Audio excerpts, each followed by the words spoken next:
Hello everybody. So hey, we're going to do a little bit of a video here on easy ways to do some skin retouching, just kind of basic skin retouching to give you guys a little background in this. Easy to remove acne, little skin flaws and things like that.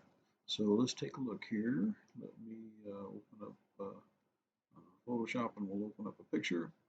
I was thinking about using this one here. There's my daughters. There's Molly on the left. She's my youngest, and Luna on the right. She's my oldest. This is about 4 or 5 years ago, and that's Shanae in the center. She's their good buddy who they grew up with. But I'm not going to use this because I don't see that much of an issue with acne here. I really kind of wanted to do that. So a little rough skin, but overall not too bad. So I don't think I'll use that one. So I got another sample picture here that I'm going to use. This was actually just ripped off Google. There's some acne. Okay, so it's really not all that hard to. There are more involved ways to retouch acne, but this is one of the easier ways to do it. And for now, to kind of get you guys started, I think this is really a good way. There's the spot healing brush tool, and there's the healing brush tool. Okay, so now the healing brush tool operates a little differently. Healing brush tools actually samples when you click on the area that you're retouching, it'll actually sample an adjacent area and use kind of an average of the tones from that area to do the retouching where you're applying your brush, right? And so, by the way, I'm going to use a Wacom tablet to do these because it really is the best way to do it. Most people don't really like Wacom tab. Not most people, but most professionals love them. Most people are a little intimidated by them at first, but really all they are is just a substitute for a drawing tablet or a screen, that kind of thing. And you just draw right on it, and it maps it out right to the image on your computer screen. So once you use it for 10 minutes, it becomes an indispensable item. So I really recommend, if you can't have access to the ones at the college, you probably can check them out if you want to. Uh, you know, uh, Send me a note or Patricia at the college if you want to sign out one of the tablets because I bet you can do that. And then you can buy them. The cheap ones start at about $80 and they go up to about $400 or $500. But the $80 ones do a good job. So we might want to look into that if you're planning to get more into doing these kind of retouching things. So anyway, we've got the healing brush tool. Remember that samples an adjacent area around the picture that you're retouching. And then you've got the spot healing brush tool. And this one, you actually sample an area that you want it to use to do the retouching. So, they both have their pluses and their minuses. You can try out each one and see which one works for you. For right now, I'm just going to use the healing brush tool. It automatically samples, and right up here it says sampled and pattern. So pattern means that it's going to, you can put a pattern on it. We don't want that. No, we don't want pattern, we want sample. Okay, pattern actually will inject things in there. So if you want to put little birdies flying across their skin, you could do that with that. But you just want the skin, right? So you want it to look like nice, smooth skin. You've got all kinds of modes here that you can use. Normal seems to work most of the time. You can experiment with the other ones and see how they function. So we've got that. And now I'm going to get the tablet here. This is a big tablet. This is like a 8 by 10-inch retouching surface. So now all you do is hover with the pen over the area you want to retouch, and then I've got to sample the area. So I'm going to press Control, oh no, Alt. Press Alt, and then you click the pen down on the surface. Did you see that little circle there? That's where it's sampling, just like that.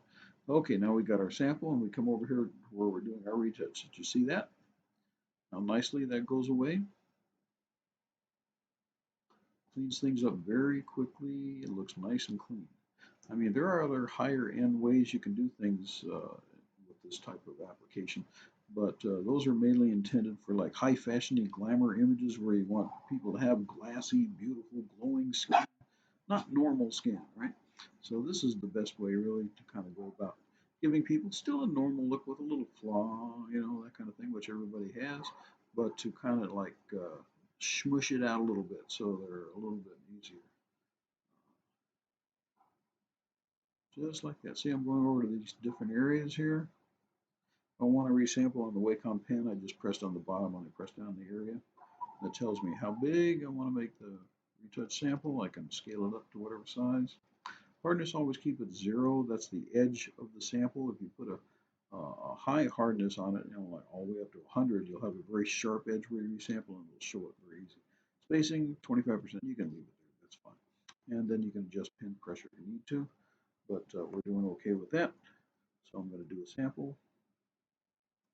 Here's my sample. And I come back over here and retouch. So as you can see, you can do a pretty respectable job, which still leaves everything looking nice and natural, just a little smoother, that kind of thing. So that's that resample brush. Here's the other one. Okay. Now this one automatically samples an area. It just kind of figures out where it wants to do it.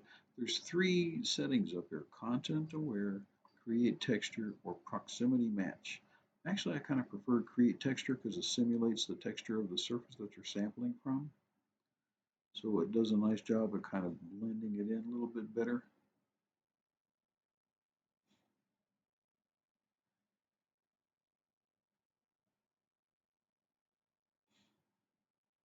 Remember, it's making its judgment about what the texture should look like. So maybe if that doesn't work for you, you might want to try content aware.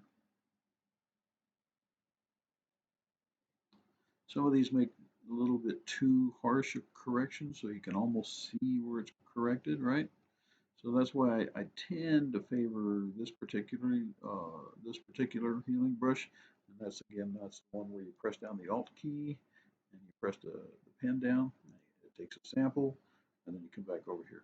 This tends to do a little bit more realistic retouch, I think, than the other one, but you can try them both and see what you think about them. So as you can see, it gets pretty involved, especially if you have a lot of acne issues. It'll take you a little while to get the retouch to where you want it. But as long as you're careful with it and you're just kind of looking around, seeing where you're sampling.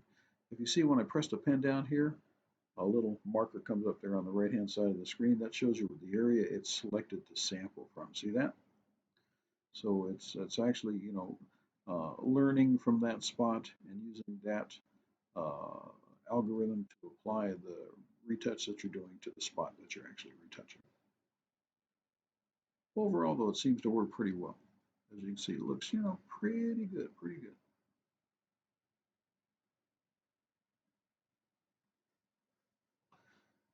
And then don't forget that after you're done with this, to save it.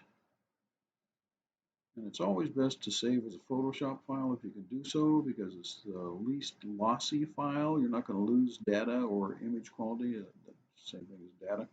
And if you do that, then you'll be happier later on when you open it back up. And you've got to do some more retouching, that kind of thing. So File, down to Save As. Here it says JPEG, right up there at the top says Photoshop File. Save. There we go, you got it saved, and you're all done. So, that's a little way to do some very simple retouching that works for, I'd say, at least 90% of the times that you're going to need it. Thanks for tuning in today, and we'll see you next time.